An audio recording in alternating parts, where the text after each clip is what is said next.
I always thought betrayal had a sound, a crack, a snap, something loud enough to warn you before your whole world collapses. But that night at my graduation party, betrayal didn't roar. It whispered in the voice of my own parents. My name is Evan Calder, and on the night I finally believed my life was beginning, my family tried to end it. I stood in the center of the hall, wrapped in fairy lights and applause, surrounded by classmates and mentors who thought my parents adored me. They didn't know that my mother, Marla, had spent years calling me dead weight, and my father, Grant, treated me like a bill he regretted paying. But tonight they smiled like perfect parents, kissed my forehead, raised glasses to my future, and then they hissed the words that would stay carved in my skull forever. You're just a leech, Evan. You drain us. You always have. For a second I thought I misheard. Then my father slipped something into my drink, a small glass vial, clear, silent, cold. My heart hammered so violently I felt it in my teeth. I stared at the glass he handed me, orange punch, swirling like a sunset after a wildfire. My mother's eyes locked on mine, and her smile was a thin blade.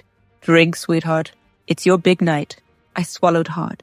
My fingers trembled around the cup, not because I was weak, but because I knew exactly what they were capable of. You see, my parents hated me for one reason. I wasn't my brother, Landon Calder, the golden boy. Scholarships, trophies, the child they paraded at every holiday party, the son who could do no wrong. And I was the mistake, the embarrassment, the boy they claimed cost too much to feed. My grandmother once whispered that I wasn't meant to exist, that my parents tried to end the pregnancy but failed. She died 2 years later, and my parents pretended she never told me anything. But I remembered, and now watching that poison circle through my drink like a slow tornado, I wondered if this was their second attempt. I forced myself to smile, lifted the glass, pretended to take a sip, and when I lowered it, a cold wave washed across my spine, because behind me, someone whispered, "They put the wrong dose. They think it'll look like an allergic reaction. Don't drink it." I spun around. It was Ari Weston, my closest friend since freshman year. Sharp jawline, ink-black hair, eyes that could see through lies like glass. "Evan," he murmured, "listen to me. Something is seriously wrong." Before I could respond, my mother appeared behind him with a serpentine smile. "There you are," she said sweetly. "Ari, darling, enjoy the party." Evan needs a family photo. He stepped forward protectively, but I shook my head. If he fought them, he'd disappear from the party, too. I knew it. I handed him my untouched drink. He stiffened as he realized what I was doing. Then I let my parents guide me toward the back balcony. The city glittered below, alive and unaware that the boy on the terrace was seconds from being erased. My father shut the door behind us. "You should have thought about how much you cost us," he said quietly. "Tonight solves everything." I felt my blood freeze into ice. My mother stepped closer, her perfume suffocating. "You always ruin everything, Evan, but tonight we're taking our life back." I let out a breath I didn't realize I'd been holding. Is this what Landon wants too? Their faces twitched, a shadow of something ugly passing over them. "This isn't about him," my father snapped. "This is about you being a parasite." Parasite. Leech. Mistake. Words they had carved into me for years. But tonight, I was done being carved. Behind the glass door, I saw Ari moving through the crowd. Fast. Searching for someone. Maybe help. Maybe security. But my parents weren't waiting. My father reached for the drink in Ari's hand, and I watched in slow motion as the glass slipped.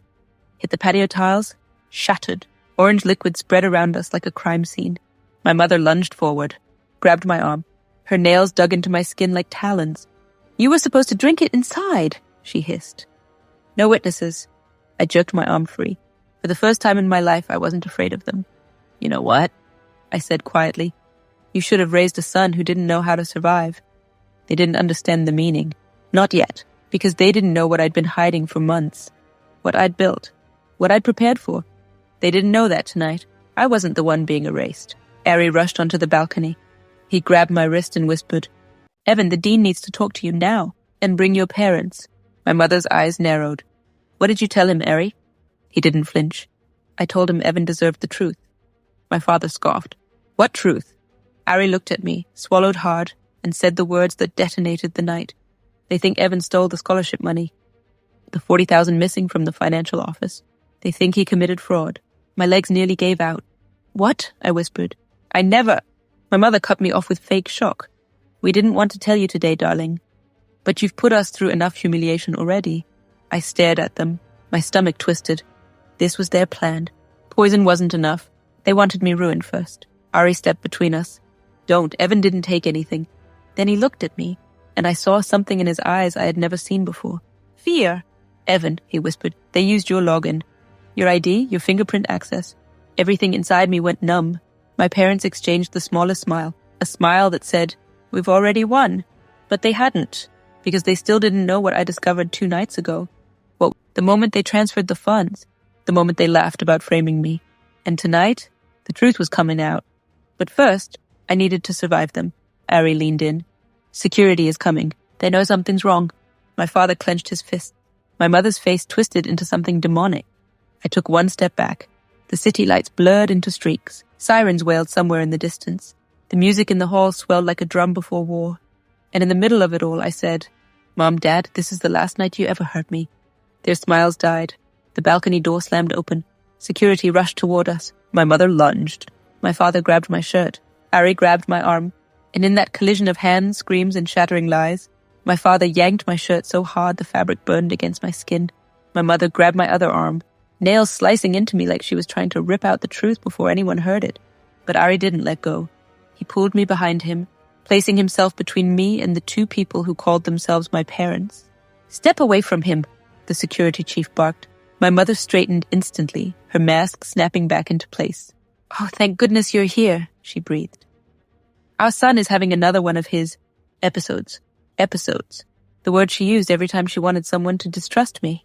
My father nodded in fake pity.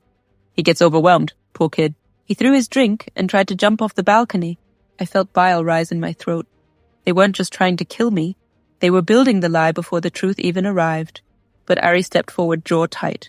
That's a lie, he said sharply. I saw them slip something into his drink. Check the patio floor. The glass is still there. The security chief's eyes narrowed. Is that true? He asked. My parents' smiles vanished. My father growled, you have no right.